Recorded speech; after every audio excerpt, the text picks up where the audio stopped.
kain. Kaya't sino ba naman ang hindi mapapamanyaman sa masarap na lutong Kapampangan? Isa sa mga pagkaing hindi dapat palampasin ay ang sisig, na ang ibig sabihin sa Ingles ay to snack on something sour. Gawa ito sa tinadtad na pisngi ng baboy na may sibuyas, kalamansi at sili. Kaya naman isa sa mga bayan sa Pampanga ay tinaguriang ding sisig capital of the Philippines. Pero hindi lang sisig. Ipinagmamalaki rin ng Pampanga ang iba pa nilang pagkain gaya ng tosino, longganisa, morcon, lengua, kilain, bulanglang, bringhe at marami pang iba. At syempre, bida rin ang mga sweets and delicacies tulad ng tamales, leche flan, tibok-tibok, San Nicolas, mamon tostado at puto seko. Walang duda, basta pagkaing panalo sa panlasa, nangunguna ang Pampanga. Kaya, may keniabe, mangantana.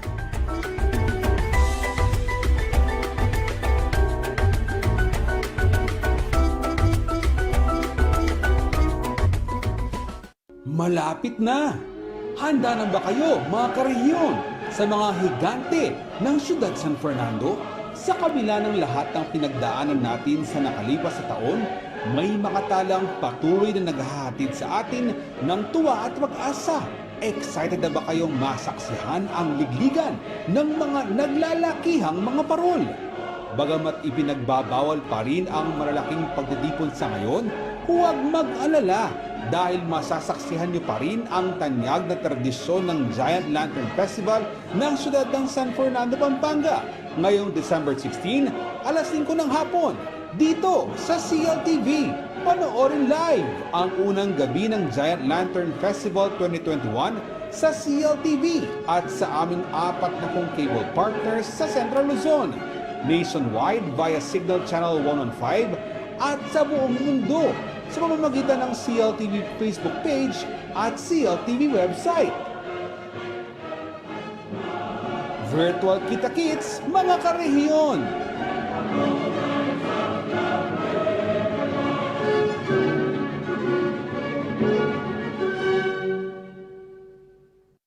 Kung nabakunahan na, maaari na bang itigil ang pagsusuot ng face mask, face shield at iba pang minimum public health standards? Kahit na maaaring maprotektahan ka ng bakuna mula sa symptomatic at moderate severe COVID-19, maaari ka pa ring mahawa at makahawa. Ipagpatuloy ang minimum public health standards para sa karagdagang proteksyon sa sarili at mga mahal sa buhay. Ugaliin pa ring magsuot ng face mask at face shield.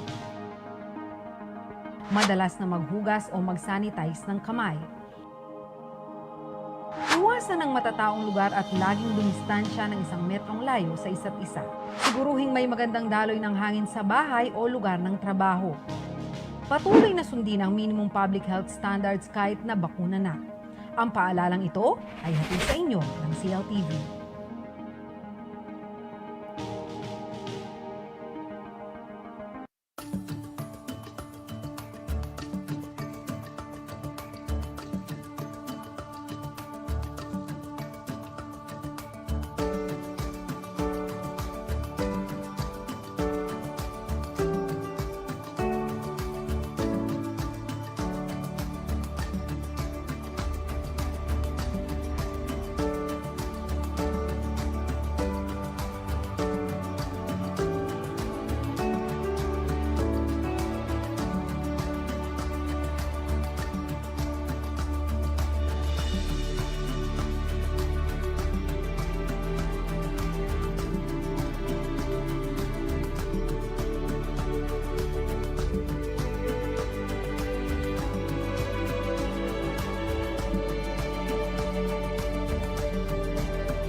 Malapit na!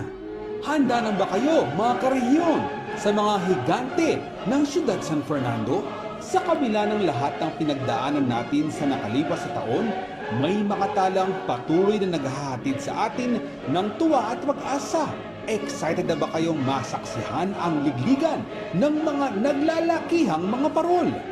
Bagamat ipinagbabawal pa rin ang malalaking pagtitipon sa ngayon, huwag mag-alala dahil masasaksihan nyo pa rin ang tanyag na tradisyon ng Giant Lantern Festival ng siyudad ng San Fernando, Pampanga ngayong December 16, alas 5 ng hapon dito sa CLTV.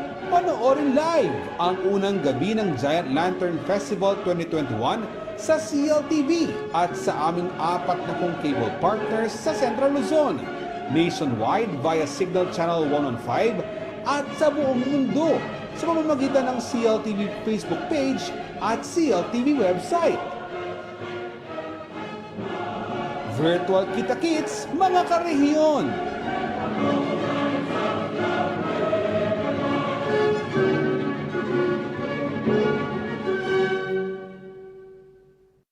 Kung nabakunahan na, maaari na bang itigil ang pagsusuot ng face mask, face shield at iba pang minimum public health standards?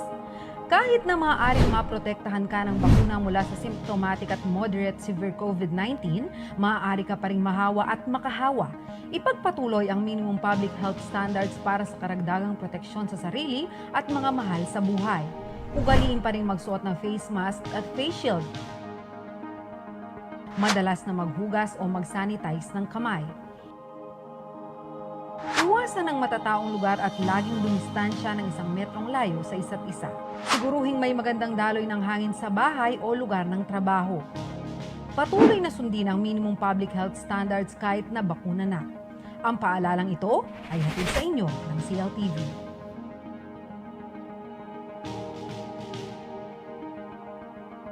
Mga karehiyon, sa darating na halalan 2022, ang kinabukasan ng ating bansa ay nakasalalay sa kamay ng bawat isa. Kaya bumoto ng tama. Ang isang botante ay maaaring bumoto ng isang presidente at isang vice-presidente.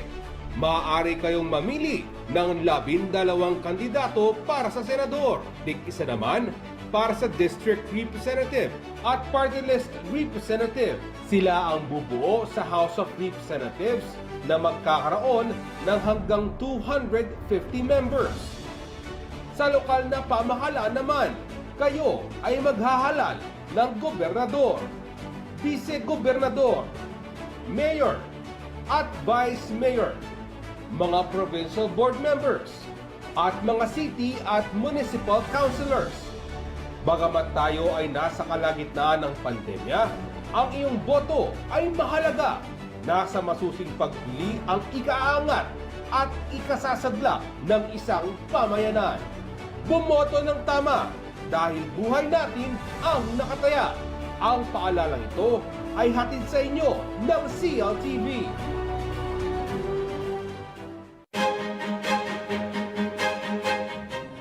Sa most development-oriented talk or discussion program, ang pinili na iskot-ista ay ang, so to speak, COVID-19. Bigat ng laban, pasa ng kababaihan ng CLTV 36.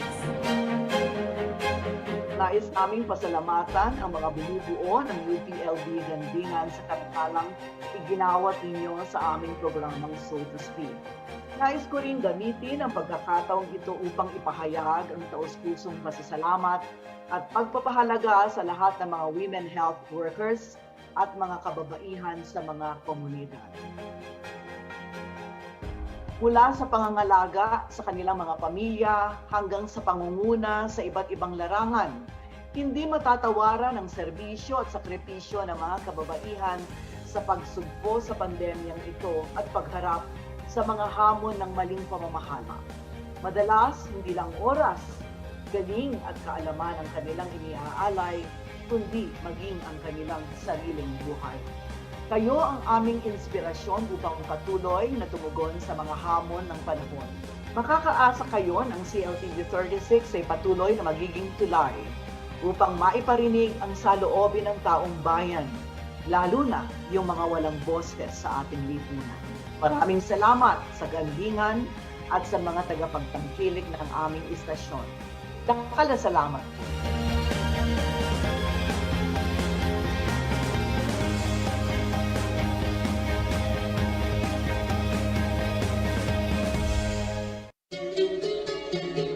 Hindi kumpleto ang pagkaing Pinoy kung walang kanin. Sa katunayan, 70% ng populasyon sa Pilipinas, kanin ang pangunahing kinakain. Ang paborito nating kanin ay mula sa mga binhing itinanim na nagiging palay. Matapos anihin at ibilad, saka ito gigilingin para maging bigas na siyang pangunahing produkto ng Pilipinas. At kung bigas ang pag-uusapan, number 1 ang Nueva Ecija sa gitnang Luzon. Ang Nueva Ecija ay tinaguriang Rice Granary of the Philippines dahil bigas ang pangunahing produkto rito. Agrikultura ang pinakamalaking industriya sa lalawigan at dahil mayaman ang lupa at maganda ang klima, mabilis makapag-ani ng palay at iba pang mga pananim gaya ng mais at sibuyas na kilala ring produkto ng Nueva Ecija. Sa makatuwid, ang Nueva Ecija maging ang kabuuan ng Gitnang Luzon ay talaga namang nangunguna pagdating sa rice production dahil binubuo nito ang higit sa 20% ng kabuuang produksyon ng bigas sa bansa. Talagang hindi pwedeng mawala sa kapagkainan ang kanin dahil bahagi na ito ng pagkain Pinoy. Agahan man yan, tanghalian o hapunan. Kaya laging tandaan, ang bigas ay salamin ng kasipagan ng mga magsasaka ng Nueva Ecija. At bawat butil ng palay, mahalaga. Nueva Ecija, Rice Granary of the Philippines, only in Central Luzon.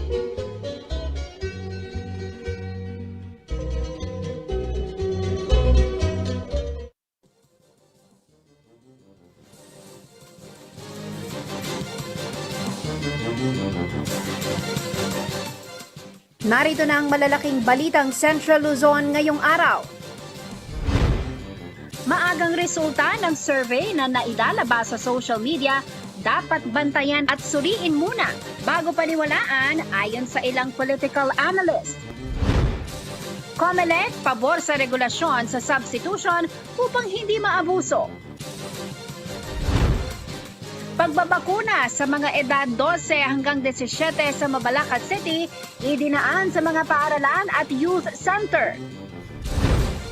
At 13 kandidata maglalaban para sa kauna-unahang Reina del Bacolor 2021.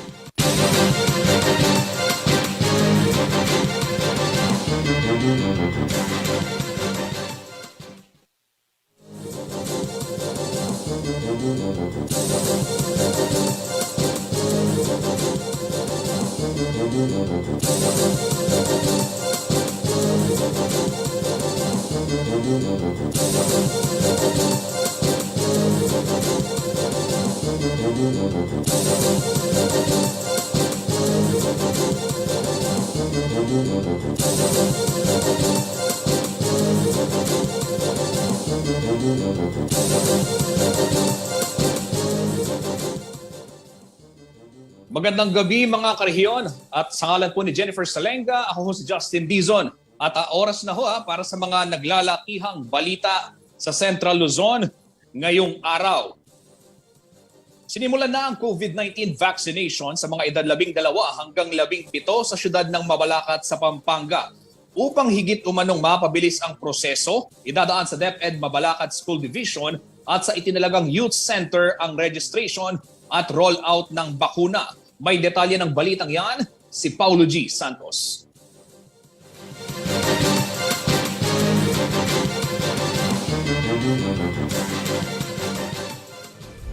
Na-i-roll out na ang COVID-19 vaccination para sa unang batch ng 100 kabataan na 12 to 17 years old sa lungsod ng Mabalacat, Pampanga nitong Miyerkules, November 10.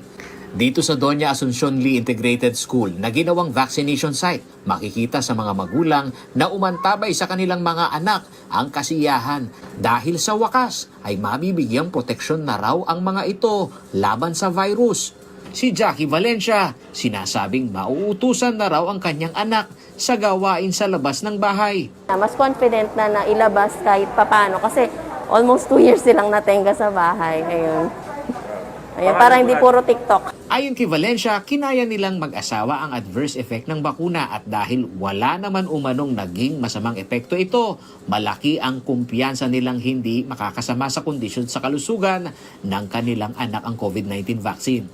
Ako at pati ang asawa ko vaccinated na. So wala naman kaming bad na experience sa vaccine. So ayun, confident naman kami sa vaccine na binigay. Iba naman ang pakiramdam ni Frida Sampana habang pinababakunahan ng anak. Hindi pa rin umano may aalis ang pangamba dahil iba ang komposisyon ng pangangatawan ng mga nakatatanda sa kalusugan ng mga kabataan. Meron pong konting takot, although ako ay vaccinated na, pero hindi ko lang po alam ang effect pagdating sa bata. Kasi po, baka mahina po ang katawan niya, hindi niya kaya yung gamot. Yun po yung one of my fears as a parent.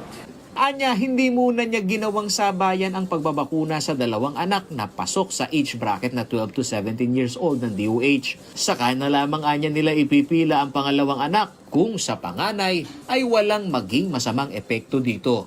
If I don't see any negative effect in my eldest daughter, I will be willing po na ipavaccine ko na rin ang aking second son. Sa naturukan na kabataan na si Fean Sampana, payo nito sa kanyang mga kapwa kabataan, hindi dapat katakutan ng COVID-19 vaccine.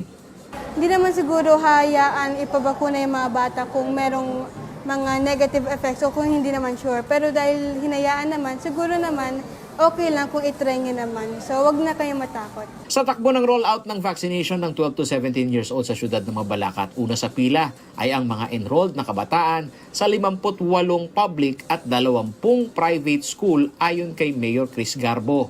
Habang ang mga nasa residenteng estudyante na enrolled sa labas ng Mabalacat at kabataan na out-of-school youth ay nairerehistro sa Youth Development Center ng syudad. Ibig po natin sabihin dito, unahin po na natin yung resident na 12 to 17 years old. Alright. Kasi po, ang ibig natin po sabihin, meron po nag-aaral na outside sa mga public at saka private schools sa Mabalacat. Meron po nag-aaral sa Angeles, may nag-aaral sa Metro Manila, o sa iba pang lugar, no? Sa kalapit probinsya po natin. So, pwede po sila ngayon na magpatala doon sa ating Youth Development Office. Paglilinaw naman ng health consultant ng Mabalacat City na si Dr. Jose Antonio J. Rivera, mahalaga ang partisipasyon ng mga guardian o parents ng mga benepisyaryo ng COVID-19 vaccine para sa mga kabataan. Isa sa guidelines ng Department of Health ang presensya ng mga ito sa mismong araw ng bakunahan. At ang mga isusumiting dokumento gaya ng birth certificate ay isa rin umano sa prerequisite sa pagbabakuna upang matiyak ang edad ng mga sumasalang ay akma sa age bracket ng DOH. These are requirements of the Department of Health, no? Dalawang klase. Kung ikaw ay parent, ang kasama, kailangan sa araw ng bakuna, nandun ka rin.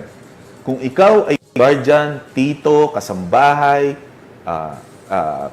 kapitbahay, kailangan meron kang special power of attorney. Aayudahan ng lokal na pamahalaan sakaling walang panggastos sa pagkuha ng special power of attorney ang isang bata na walang magulang, naaalalay at guardian lamang ang kasama. Habang nilinaw naman ni Dr. Rivera na kaya nila hiningi ang koordinasyon ng DepEd Mabalacat Division ay upang matiyak na hindi madodoble ang gastos ng mga kabataang enrolled na. Kung sila ay orphan or wala ang kanilang magulang at nasa abroad, ang sinasaad po ng DOH ay kailangan meron silang special power of attorney. May gastos rin po ito. Kaya dito sa Mabalacat City, gumawa rin tayo ng sistema para dyan. No? Kukuha lang po sila sa kanilang barangay ng authority for guardianship. At the same time po, yung tinatawag na special power or authority to be the guardian, tutulungan naman po tayo ng ating Vice Mayor. No? Sa ating Vice Mayor's office, makakakuha po sila ng ganong authority. Katuwang din ang mga teaching personnel sa pag-roll out ng bakuna upang mailagay sa sistema ang schedule ng mga estudyante. Bukod kasi sa mga medical team ng syudad, isang proseso rin ang pagberipika ng mga kabataang maisasalang sa bakuna ay ang consent form na pirmado ng mga magulang o guardian ng mga ito. Paulo G. Santos, CLTV News. Sa syudad ng San Fernando, Pampanga, bumaba na sa 2-digit mark ang bilang ng aktibong kaso ng COVID-19. Tuloy-tuloy na rin ang sinasagawang vaccine rollout kung saan mahigit 50% na ng vaccine-eligible population ang nakatanggap ng kanilang bakuna. Ang COVID situation sa San Fernando, Pampanga, ihahatid sa atin ni Rainiel Pawit.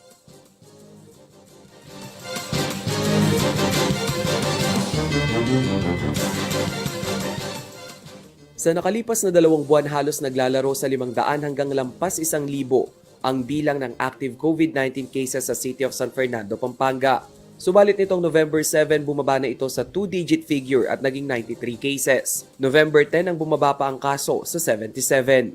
Una nang sinabi ni Mayor Edwin Santiago na malaking susi sa pagbaba ng kaso ay ang maigting na pagpapatupad ng minimum health protocols. Naging maayos din daw ang proseso ng pagtukoy at pangangalaga sa mga COVID patient. In kakatamong response kiti Ciudad San Fernando, lalo na matatagya pa, ma-overwhelm in control pa in health system tamo po kiti. Bumilis na rin ang kanilang COVID vaccination rollout na makailang beses ng pinuna mula sa registration process hanggang sa bugso ng tao sa mga vaccination site. 75.32% ng kanilang eligible vaccine population ang nabakunahan na ng unang dose. Katumbas ito ng higit 182,000 na Fernandino at Fernandina. Higit 135,000 naman ang fully vaccinated na.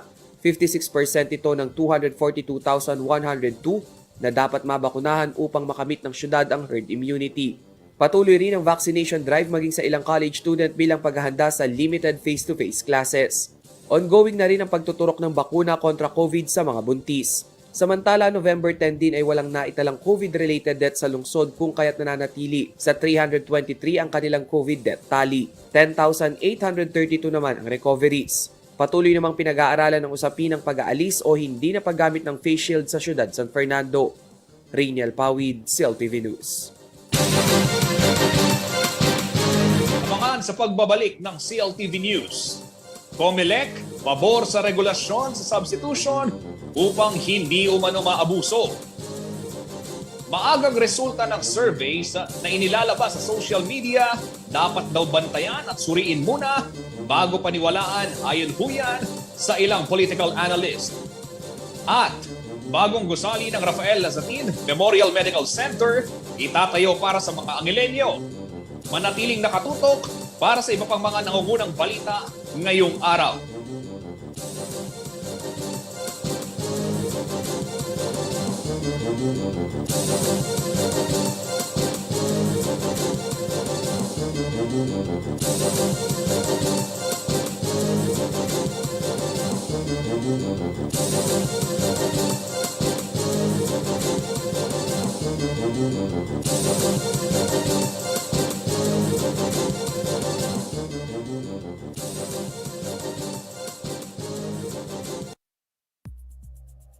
This program was brought to you by Shore 360.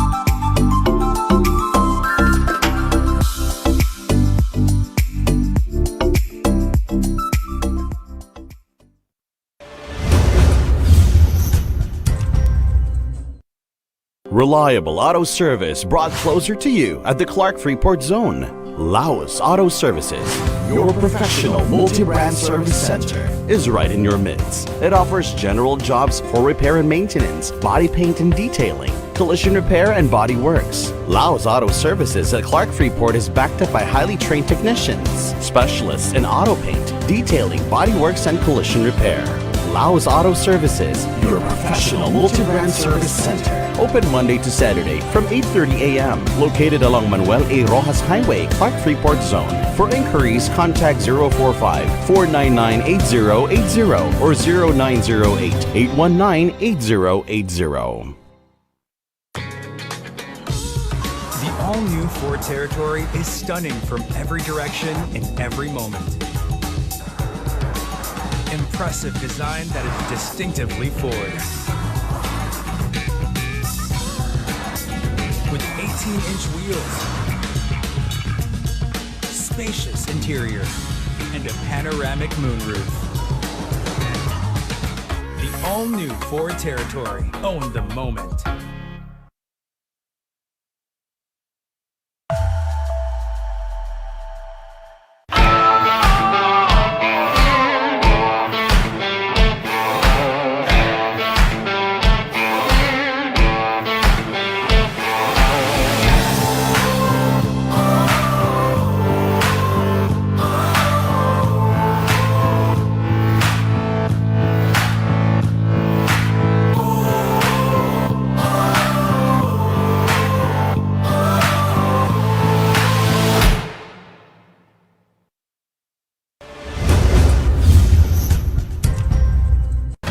Ang wasto at regular na paghuhugas ng kamay ay ang pinakamabisang paraan para makaiwas sa COVID-19.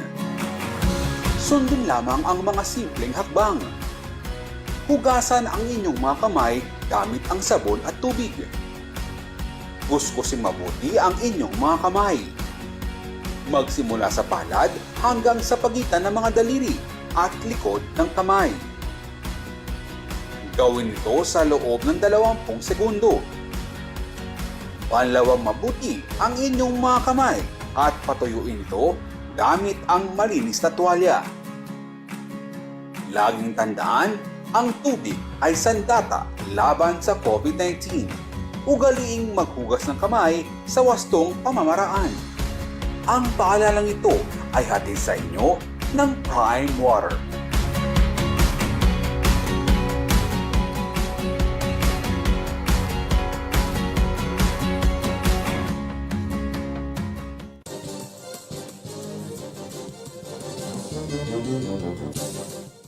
Nagbabalik po ang CLTV News at sa detalye ng iba pang mga balita. Panahon na raw upang magkaroon ng regulasyon sa mga polisiya sa substitution ayon huyan sa Commission on Election. Gid kasi ng COMELEC, ito'y upang hindi maabuso ang naturang proseso tuwing panahon ng halalan. Ano nga ba yung substitution? Alamin ho natin sa ulat ni Rainiel Pawin.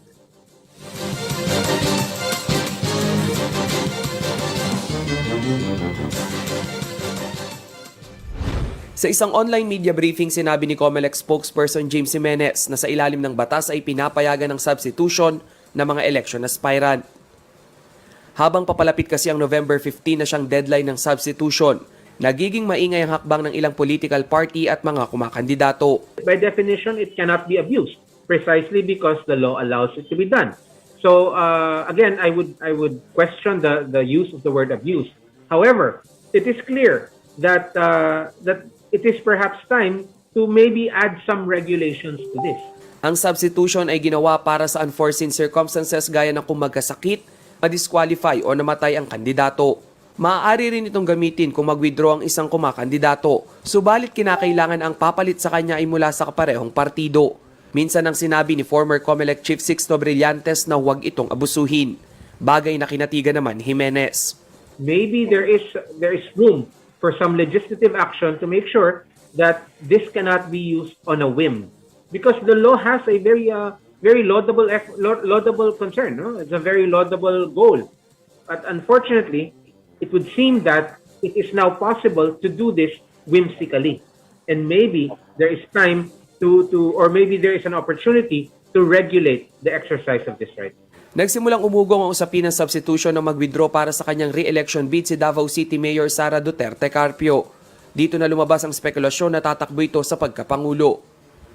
Ayon kay Albay 2nd District Representative Joey Salceda, posibleng tumakbong pangulo si Sara sa ilalim ng Lakas CMD Party, ang partido ni dating Pangulo, at Pampanga 2nd District Comebacking Representative Gloria Macapagal Arroyo. Subalit si PDP laban Kusi Wing Vice Presidential Bet at Senator Bongo tila nagpahiwatig na may posibilidad din ng pagbabago sa kanilang lineup matapos ang naging hakbang ni Sara. Antayin nyo na lang po hanggang 15 kung ayaw nyo maniwala na kandidato ako sa Vice President. Kung merong pagbabago, sige. Kung sa tingin ninyo merong pagbabago, sige po, antayin nyo na lang po. Sa ilalim kasi ng substitution policy, kinakailangan ay may kandidatong papalitan mula sa isang partido.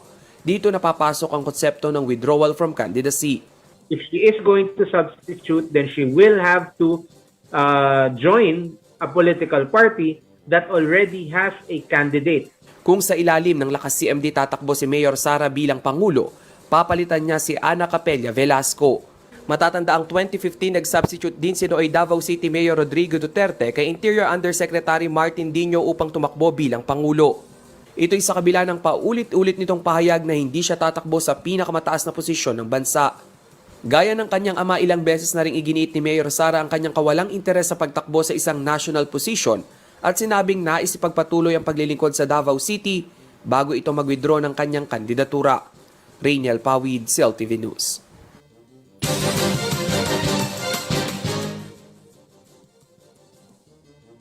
At sa iba pa mga balita, ito nagbabala ang ilang political analyst na maging mapanuri ang publiko sa mga inilalabas na political survey sa social media dahil ang ilan daw ay ginagamit lamang para makapanghatak o kaya naman ay makahikayat pa ng karagdagang taga-suporta. Narito ang detalye ng balitang yan.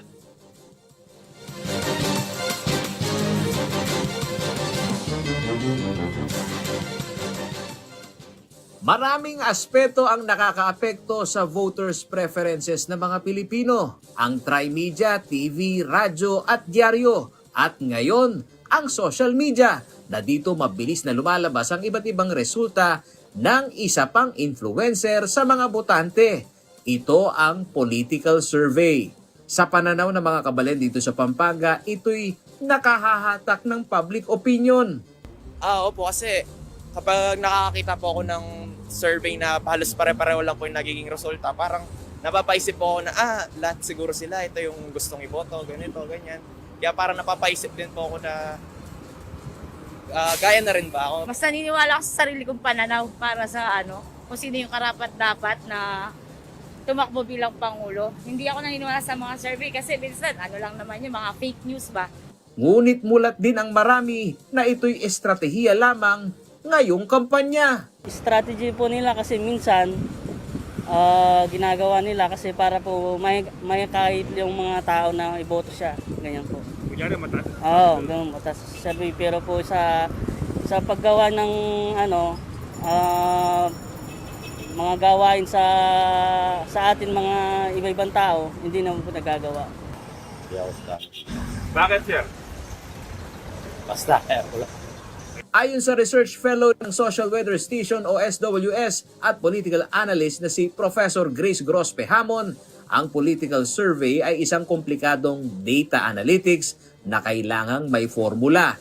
Kaya dapat alamin ang integridad ng mga nagsagawa ng survey at kung sino ang nagpa-survey. At ang kultura ng skepticism o hindi kaagad nagpapaniwala ay kailangang mas maingat ngayon sa mga botanteng Pilipino. Ang mga gumawa ng survey talagang hasa sa paggawa ng surveys kasi may mga panuntunan po yan sa isang scientific surveys. Kasi pati sample, ganyan, titignan mo yan.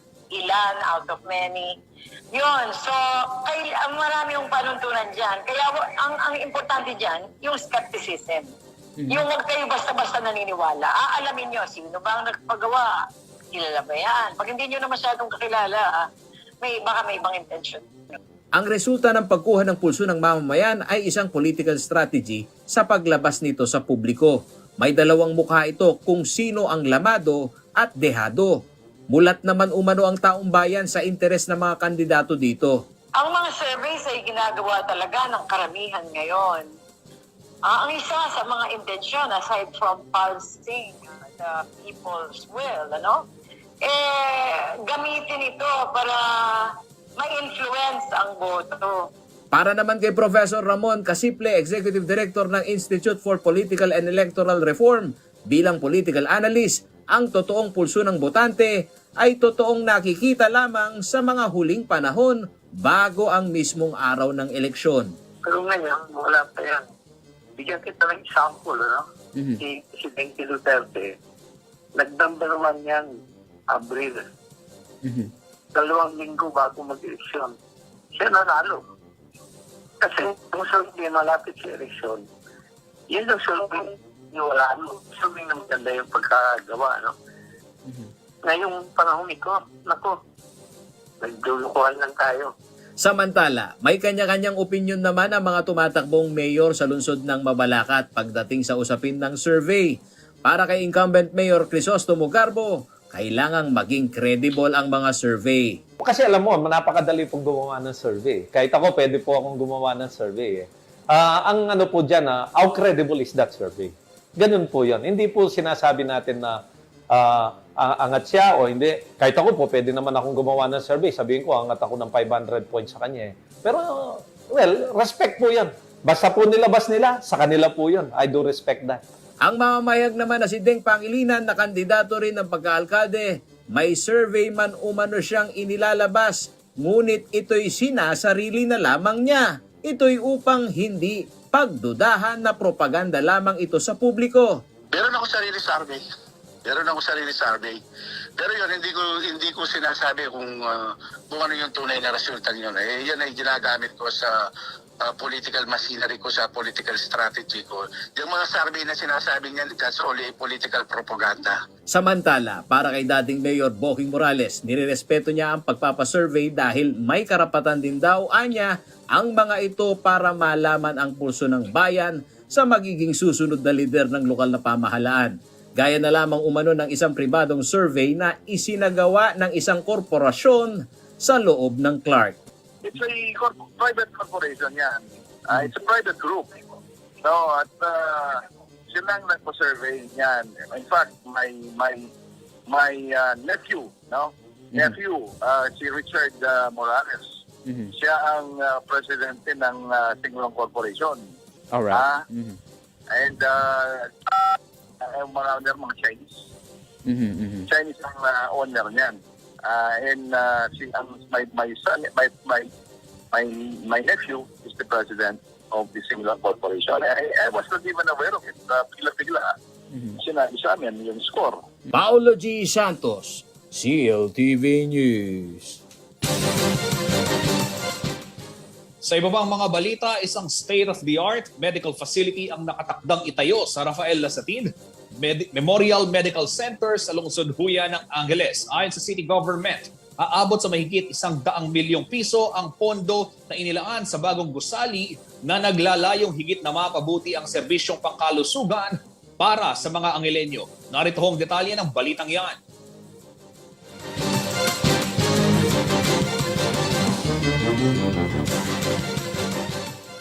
Isang malaki at makabagong medical building ang nakatakdang itayo para sa Angelenyos. Nitong Miyerkules, pinangunahan ni Mayor Carmelo Pogi Lasatin Jr. ang groundbreaking ceremony at laying of time capsule para sa itatayong 4 na palapag na gusali sa Rafael Lasatin Memorial Medical Center o ang dating ospital ng Angeles o ONA. Oras na matapos ito, mas magandang pangkalusugang serbisyo raw ang asahang maibibigay sa mga Anghelenyo at kalapit na mga komunidad. Ayon kay Mayor Lasatin, naglaan ng 100 million pesos ang lokal na pamahalaan para sa state-of-the-art medical equipment ng ospital. Dream come true raw ito hindi lamang para sa kanya kundi maging sa kanyang yumaong ama na si dating Mayor Carmelo Tarzan Lasatin. Pangarap daw nilang mag-ama na makapagpagawa ng mas malaki at mas makabagong ospital para sa mga Anghelenyo. Maliban dito, ang city government ay bibili rin daw ng karagdagang dialysis machines upang tugunan ang pangangailangan ng kanilang mamamayan, lalo na ang mga nasa marginalized sector. Dagdag pa ni Lasatin, kasama ang kanyang kapatid na si Pampanga 1st District Representative Carmelo John Lasatin, itutuloy daw nila ang pagpapabuti sa health services para sa Angelenyos. Ibinahagi ng alkalde na sa panahon ng pandemya, ang RLMMC ay nagbigay serbisyo hindi lamang sa mga residente ng syudad, kundi maging sa mga kalapit na bayan at syudad na nakikipaglaban sa COVID-19. Sa gitna ng pandemya, ang Angeles City Government ay isa sa local government unit sa bansa na naglunsad ng blended scheme vaccination programs, kabilang ang ronda bakuna sa barangay at sundo bakuna sa barangay kung saan inilalapit ang bakuna sa mga residente. Ang programang ito pinuri ng World Health Organization at sinabing dapat gawing modelo ang syudad ng ibang LGU sa bansa. Samantala, naroon din sa groundbreaking ceremony si 1st District Representative Carmelo John Lasatin, Vice Mayor Vicky Vega Cabigting, RLMMC Chief Dr. Froilan Canlas at Development Bank of the Philippines Executive Vice President Jose Gabino Di Mayuga. Jennifer Salenga, CLTV News.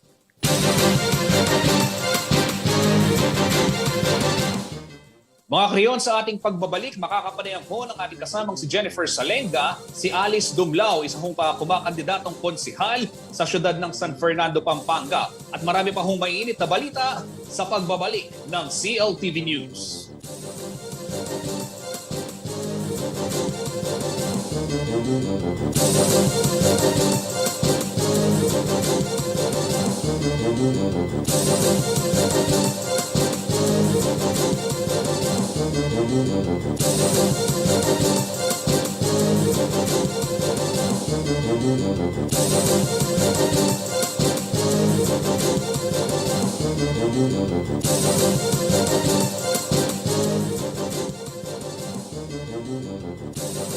Ang programang ito ay hatid sa inyo ng Department of Agriculture Region 3.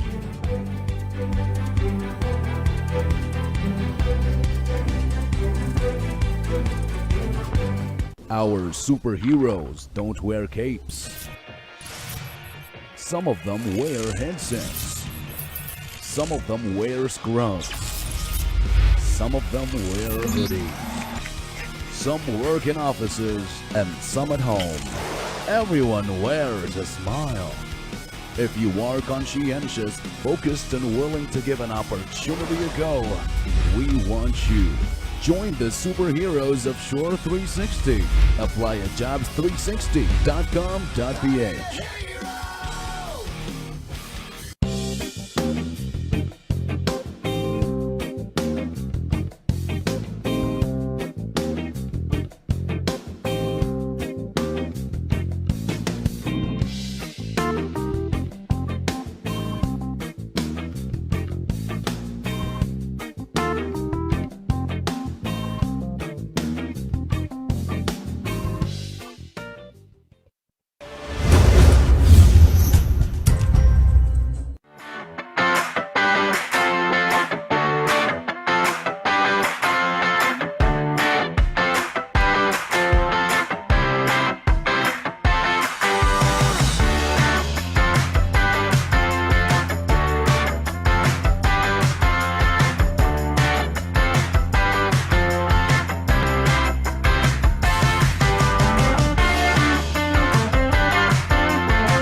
Journey now with a Changhe Journey MPV M60. Changhe, change your drive. Pagplano ng pamilya, hawak ko sa iyong kamay. Kaya pumili na. Hindi na ako matatakot dahil handa na ako. Hindi na ako kabado, anuman ang marating sa tulong ng family planning. Alam kong kaya ko dahil handa na ako. Kayang-kaya mong gawin lahat ng iyong hiling sa tulong ng family planning.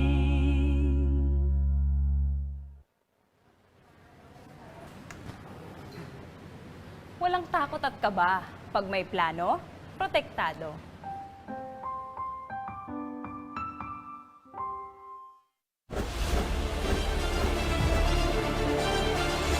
Since when did you admire this person who is now running for president of the Philippines?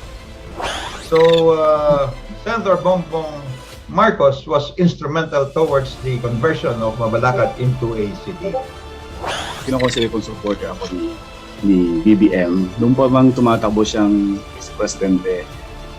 It will be the first time for me to vote for Senator Bongbong Marcos. In fact, in 2016, I did not support or vote for him. I'm one of the pragmatic supporters of Senator Bongbong Marcos. Marcos pa rin? Ano kaya ang dahilan ng ilang supporter si dating Senator Ferdinand Marcos Jr.? Yan ang tatalakayin ni Ms. Sonia P. Soto sa Perspektiba ngayong Biyernes, alas 4 ng hapon sa CLTV at live sa CLTV Facebook page.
This program was brought to you by Shore 360.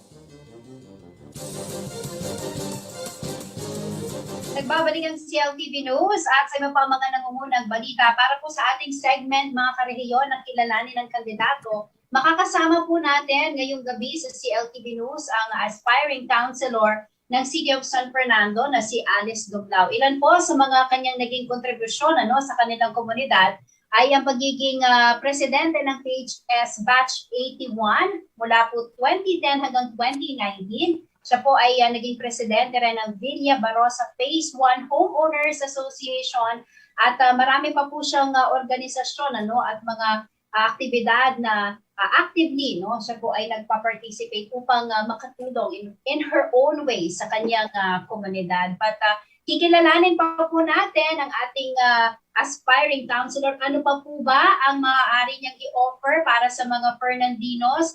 At ano po kaya ang kanyang magiging plataforma sakaling siya po ay palaring maupo bilang councilor sa City of San Fernando, Pampanga. Makakasama po natin mga karehiyon si Ma'am Alice Dumlao, ang ating pong tumatakbong councilor para po sa May 2022 election sa Ciudad San Fernando. Magandang gabi po sa inyo, Ma'am Alice. Welcome po sa CLTV News. Yeah, magandang gabi rin sa iyo, Ma'am. Your name? Jen po, Jen. Jen, I'm sorry. Sorry, Jen, ha? Okay. Ma'am Alice, ang pagkakaalam ko po ay kayo po ay kapatid ni dating councilor Ruping Dumlao na matagal-tagal din pong nagsilbi sa mga Fernandinos. But this time, ito po ang inyong pagkakataon para ipakilala po ang inyong sarili bukod sa pagiging kapatid ni former councilor Ruping Dumlao. Sino po ba si Alice Dumlao? Si Alice Dumlao, pinanganak at lumaki sa Santo Rosario, San Fernando, Pampanga, diyan sa kabayanan ng San Fernando. At si Alice Dumlao ay nakatapos ng pag-aaral ng high school sa Pampanga High School year batch 1981. Nakatapos ng kolehiyo sa Universidad ng Assumption sa kursong arkitekto. At nagkaroon ako ngayon ng sarili kong business. Nakapagtayo ako ng aking construction firm. sa aking tiyaga at determinasyon. Ito ay tinatawag yun yung sinasabi nila, your Casa Builders. Ako ang nagmamayari sa maliit na kumpanyang ito. At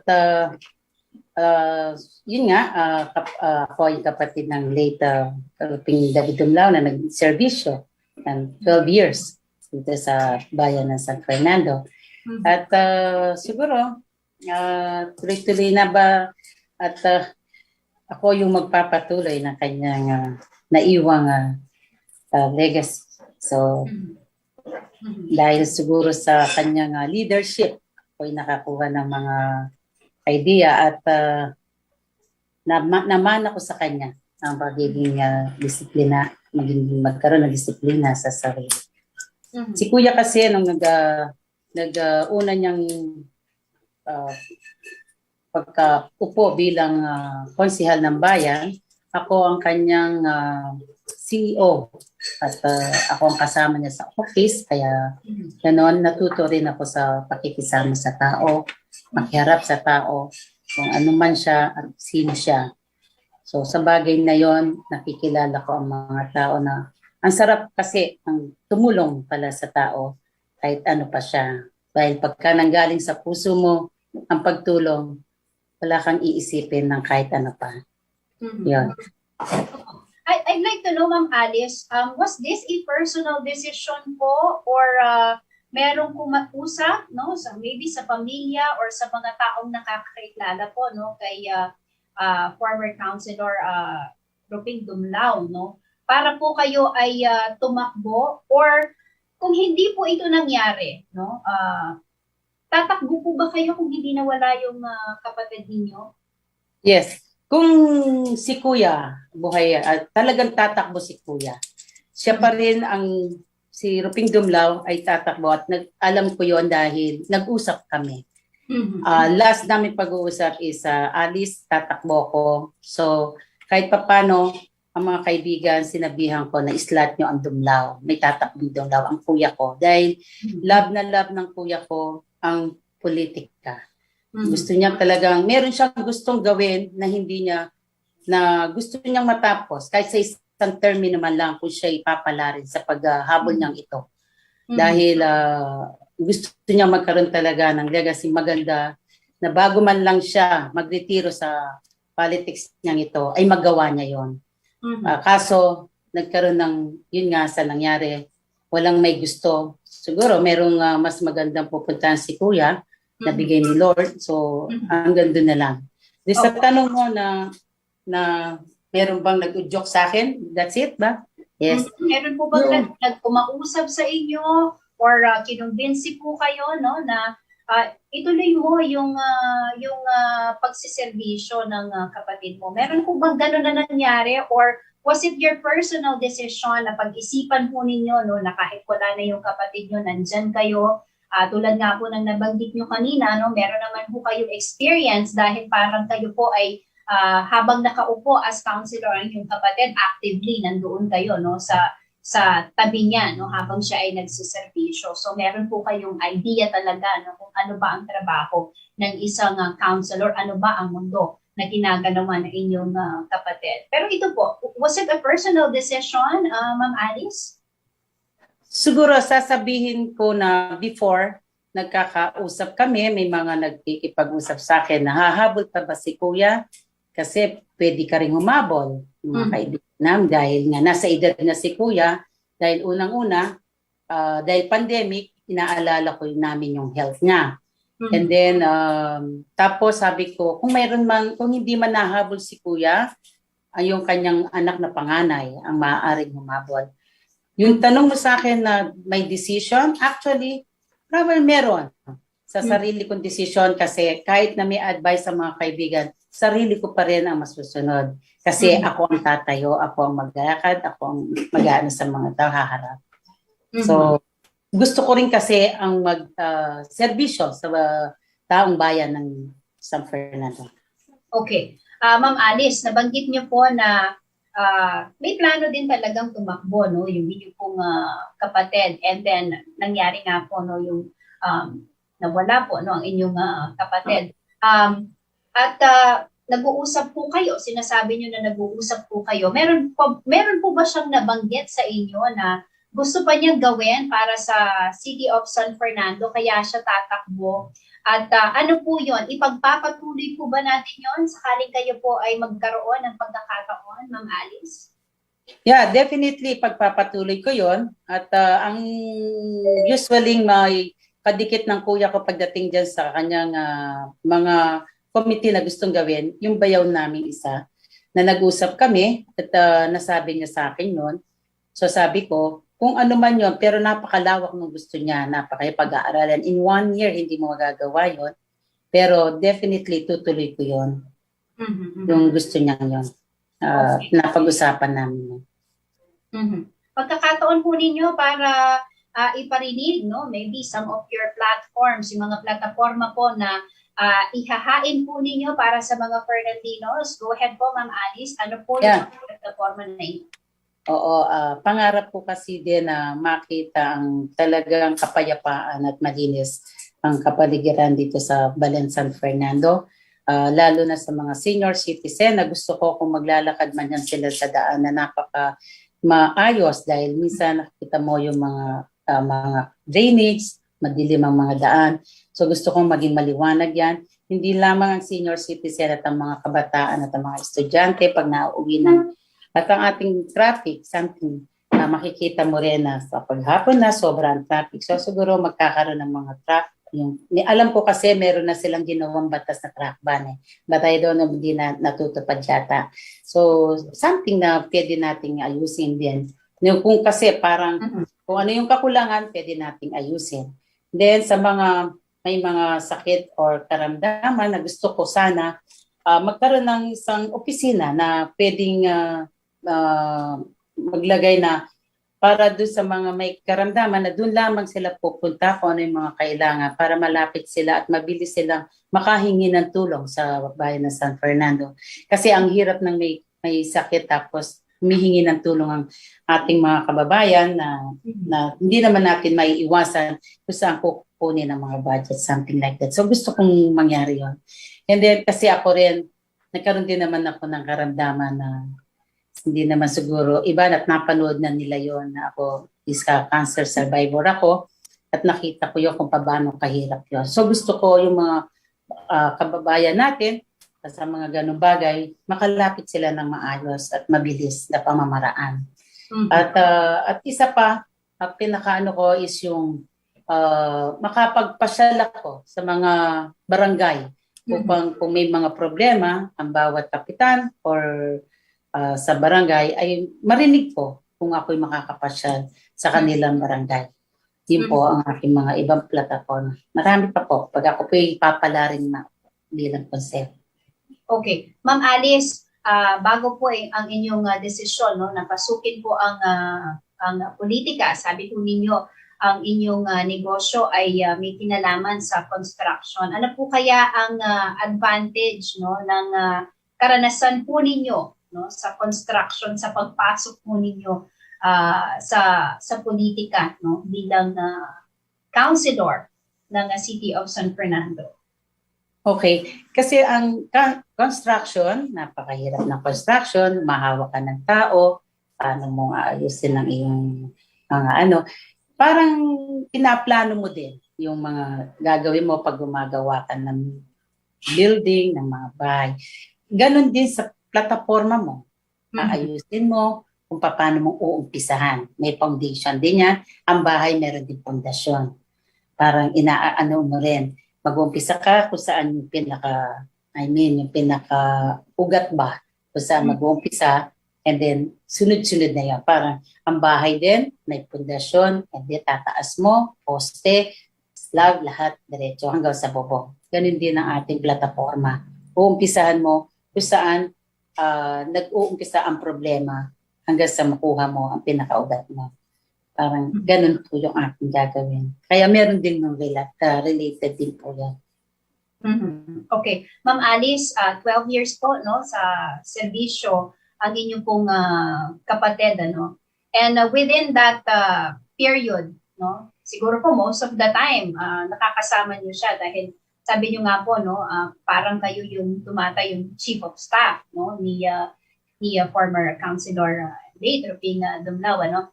Ano po yung mga nakikita po ninyong karakter ng inyong kapatid na nagustuhan po ninyo at parang nakikita po ninyo na ito rin ang gagawin po ninyo, or may mga lesson po ba kayong natutunan sa inyong kapatid sa kanyang 12 taon sa politika na maaari po ninyong gamitin, no? Kung sakaling kayo po ay palarin, kung sakaling kayo po ay maupo, no, sa sangguniang panglunsod. Okay. Si kuya ko, pagdating sa bahay, bibigyan ko na, si kuya sa bahay, napaka-istrikto niyan. Hindi mo makikita ngingiti-ngiti yan. Pero pag nasa serbisyo siya, nasa opisina siya, makita mo yan makisama sa tao. Ngiti-ngiti yan, napakagaling niyang mag-joke. Actually, pag sila-silang magkakasama, kinukwento rin niya ang mga kalokohan. Pag nga kami dalawa, lagi siya sinasabi, Alice, tingnan mo yung babae niya, tingnan mo yun, ginto, ganyan. Si kuya, yung taong, yung disiplinado siya. Actually, ayaw lang niya yung totoong tao si kuya eh. Ayaw niya yung, sabihin mo yung, kung may problema ka, sabihin mo sa kanyang diretso. Ayaw niya yung paligoy-ligoy. Yun ang nakita kong ugali niya na napakaganda para sa akin. Kasi doon nakikita mo ang tao kung totoo bang nagsasabi ng mga totoong problema niya, kung hindi siya nagsisinungaling, totoong kaibigan. Kasi si kuya madaling lapitan. Dahil pulis siya, natural lang na disiplinado siya. Ganun si kuya. Sa mga kaibigan, mapagbigay siya.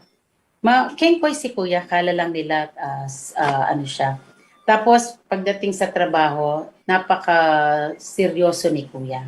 At kaming magkakapatid, lagi niya sinasabi, Ali, wag kayong ganyan sa tao, magbigayan kayo, magmahalan kayo, intindihin niyo kung sino ang mala. Ganun si kuya. Lagi ako sinasabi. Dahil ako, kahit di mo tinatanong, si kuya at si Alice Dumlao, magkapatid sa ama. Pangalawang tiyan ako. So sasabihin kong gano'n niya kamahal. Kasi hindi niya pinaramdam sa akin na pangalawang tiyan ako. Pinaramdam ni kuya, kapatid niya ako, tunay niya akong kapatid. Kasi sinasama niya ako lagi. Lalo na nung unang laban niya. Ako ang lagi niya kasama at pinag-drive ko siya. Pero later, nung ako na yung nagkakabit, minsan ako yung nagkakabit na ng mga tarpo niya, nung time na mahabo siya noon, kaya gano'n kami. Ngayon, yung tarpo ko ang ikakabit pagka magmi-meeting. So, gano'n si kuya, gano'n kami ka-close, kaming pamilya.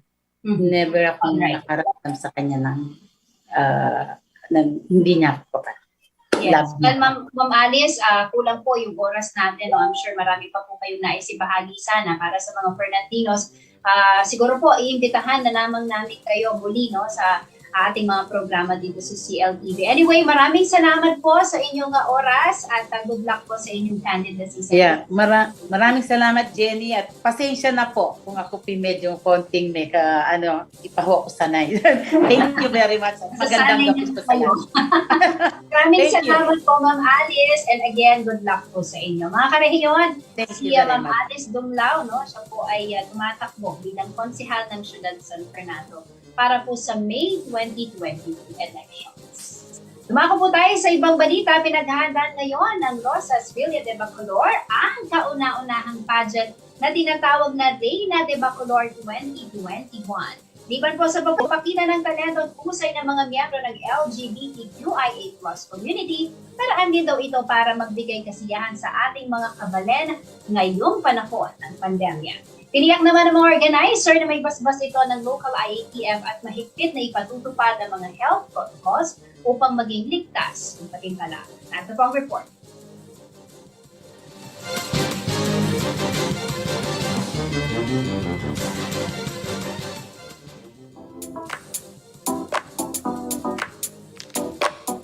Make way para sa 13 naggagandahang kandidata. Hindi ng binibining Pilipinas, hindi rin ng Miss World Philippines, kundi ng kauna-unahang Reina de Bacolor 2021. Marami ang nakamiss sa mga local pageant tulad nito na natigil mula ng magka-COVID-19 pandemic. Kaya naman upang magbigay kasiyahan at pagkakataon na rin upang ipamalas ang ganda at talento ng mga miyembro ng LGBTQIA+ community, kahit pa nasa gitna ng pandemya, itinulak ng grupong Rosas Villa de Bacolor ang patimpalak na ito. Ayon kay Luigi Gamboa, Vice President ng Rosas Villa de Bacolor, bahagi rin ang Reina de Bacolor 2021 sa pagdiriwang ng kapistahan ng Virgen La Naval de Bacolor.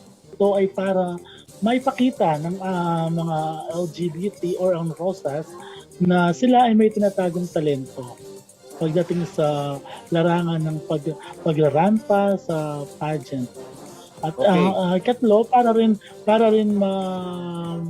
lalong maging matatag ang organisasyon namin. Abala na raw sa paghahanda mga kandidata para sa kanilang production number. Hindi rin mawawala syempre ang pictorial.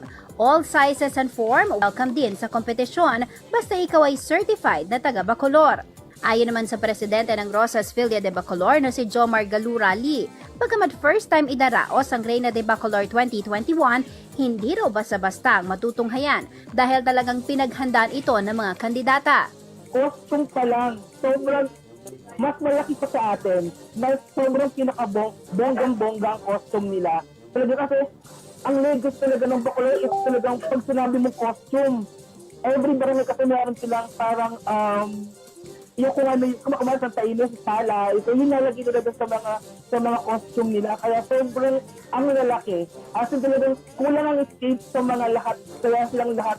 At tulad ng mga kinokoronahan mula sa mga prestihiyosong international pageant, may tungkulin ding gagampanan ang mananalong Reina de Bacolor ngayong taon. Siya po ay gagawa ng isang proyekto para sa mga kamukha namin Rosas, which is yun yung isang magiging legacy niya. At at the same time, siya po ay makikilala bilang representative or bilang Rosas Villa de Bacolor first ever Rosas Villa de Bacolor 2021.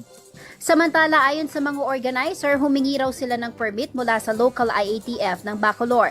Kaya naman may basbas ng LGU ang gagawing patimpalak. Tiniyak din nila na nasusunod ang minimum health and safety protocols sa kanilang rehearsals. Sa araw ng kompetisyon, 60 katao lang ang papayagan sa venue, kabilang ang mga kandidata, makeup artist, organizers, judges at local officials. Hindi man ito mapapanood ng face-to-face ng mga Bacoloreño. Live na live naman daw itong mapapanood sa Facebook page ng Sulong Balen Bacolod. Kaya naman sa lahat ng mga nais masaksihan ang masaya at natatanging patimpalak, tumutok sa nasabing FB page sa November 13 alas 6 ng gabi. Jennifer Salenga, CLTV News.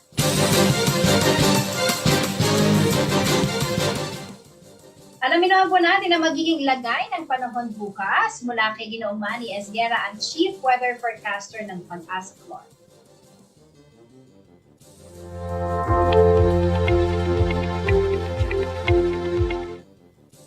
Magandang gabi po, narito po magiging taya ng panahon sa susunod na 24 oras.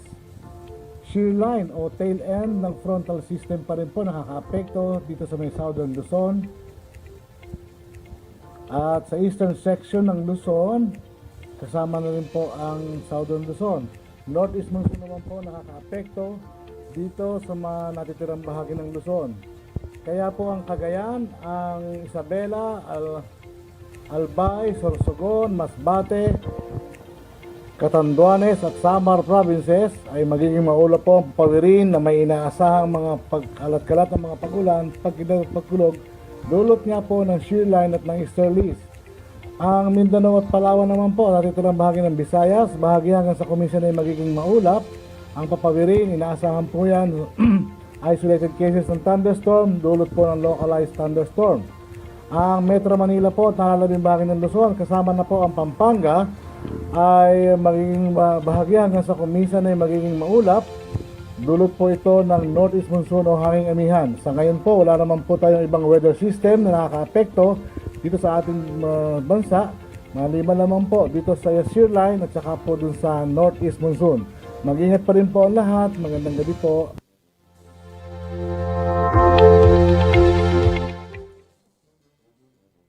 At yan ang mga balitang nakalat ng CLTV News. Para sa karagdagang detalye, maaari po ninyong i-follow ang aming social media pages, Facebook at CLTV36 Official and CLTV36 News, Twitter at CLTV36, Instagram at CLTV36 Official. Kung nais niyong balikan ang mga programa ng CLTV, pwede niyong bisitahin ang aming YouTube channel at CLTV36 Official at ang aming website www.cltv36.tv. Mapapanood din po mga programa ng CLTV nationwide via Signal Channel 115 at sa ating 39 cable partners. Kasama buong pwersa ng CLTV News and Current Affairs, ako po si Jennifer Salenga. Maraming salamat. Mga karehiyon, 44 days na lamang po at Pasko na.